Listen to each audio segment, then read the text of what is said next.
Dito ngayon si Traffic Enforcer Felix Berto Tabago ng TPMO Mandaluyong para humingi ng tulong na makausap yung kanyang misis dahil sa ito daw umano ay meron ng ibang boyfriend na foreigner. Sir, magandang hapon. Si Ma'am, nasa linya na, gusto mo makausapin?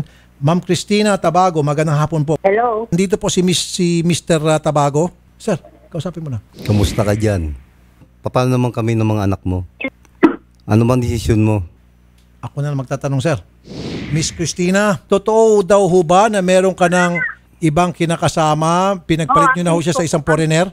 Oo, sir, aminin ko meron. Dahil lang po doon sa kanya. Pero bakit niya siya pumayag na ako iaayos ng bahay?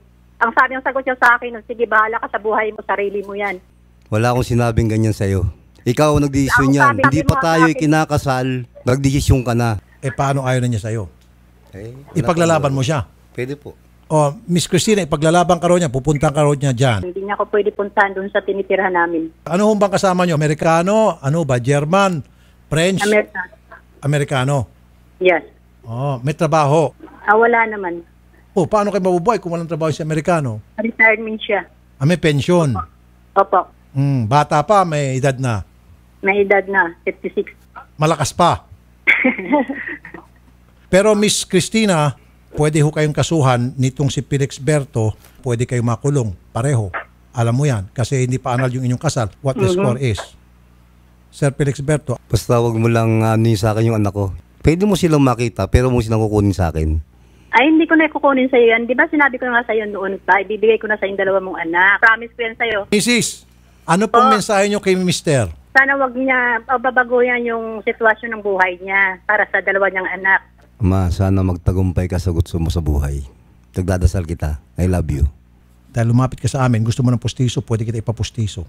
Salamat po.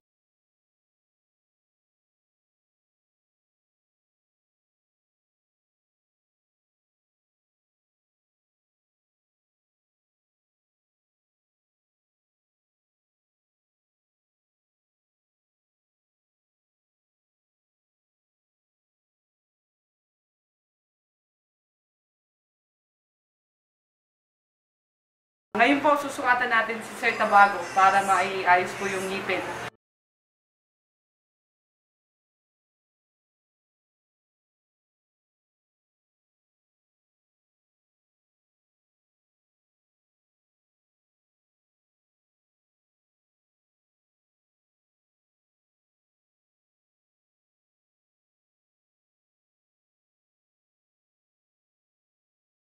Sir Felix, kamusta na po kayo ngayon?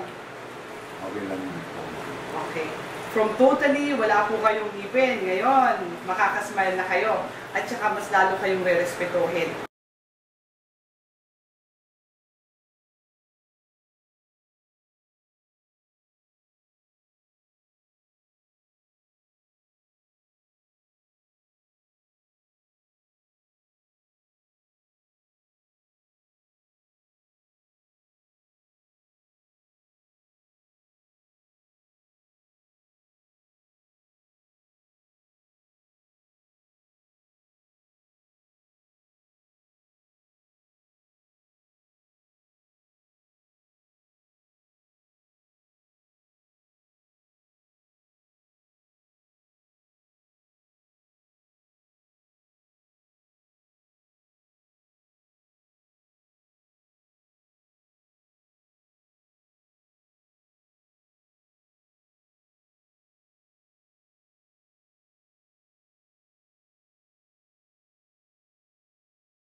Pakita natin ngayon si Sir. Sir, ngiti.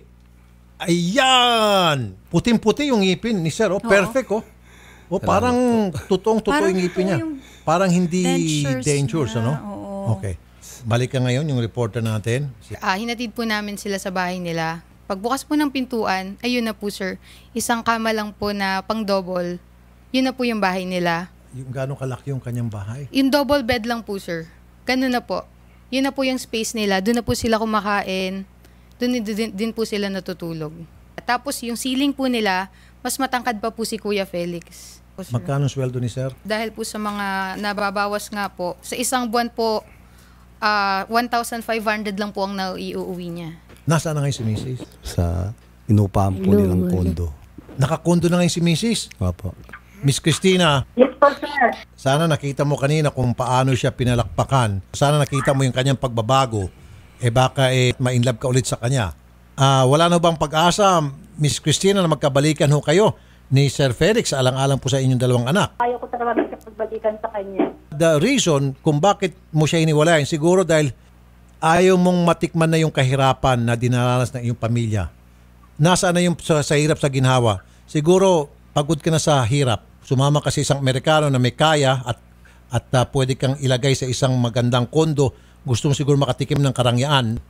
Hindi po, sir. Ang akin lang naman, dapat noon pa, kung nakikinig siya sa akin, hindi yun mangyayari sa ganitong sitwasyon. Sabi ko sa kanya, pag napupuno ako, wag mo nang antayin na lalabas pa ako dito sa bahay na maiiwan ko kayo. Hindi ko kayo naawa sa inyong anak. Naawa ako sa bata. Pero sa kanya, ayaw ko na talaga, sir. Itong dalawang bata, gusto ka atang kausapin. Mama, Basta. okay lang. Alam mo na ba, Sarah, nangyari sa nanay at tatay mo? Si Mama ayaw niya magustuhan si Papa. Kasi sa iba na lang po siya natutulog. Anong gusto mo sabihin sa mama mo? Sige. Ma, Oo. Basta. nandito kami sa Saan? TV5. Okay. Nandito si Papa. Ma, umuwi ka na. Hindi ko alam.